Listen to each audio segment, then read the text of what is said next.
परिषदेची जागा शिवसेनेला सोडू नका, छत्रपती संभाजीनगर आणि जालन्यातील भाजप पदाधिकाऱ्यांनी ही मागणी केली। भाजपच्या वरिष्ठ नेतृत्वाकडे पदाधिकाऱ्यांनी ही मागणी केल्याची माहिती सूत्रांकडून मिळते।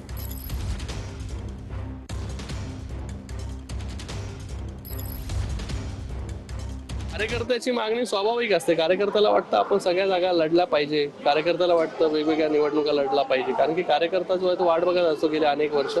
पण महायुतीचं सरकार आहे आणि या सगळ्या निवडणुका ज्या आहेत त्या महायुतीमध्ये लढल्या जातील। आपल्या कार्यकर्त्यांची काय मागणी, आपण जी चर्चा करतात जिल्ह्यामध्ये नाशिक, मी तुम्हाला ते सांगितलं ना, कार्यकर्त्याची मागणी स्वाभाविक असते। प्रत्येक कार्यकर्त्याला त्याचा पक्ष मोठा झाला पाहिजे, त्याच्या पक्षाचा आमदार अजून एक वाढला पाहिजे, हे प्रत्येक कार्यकर्त्याची भावना असते।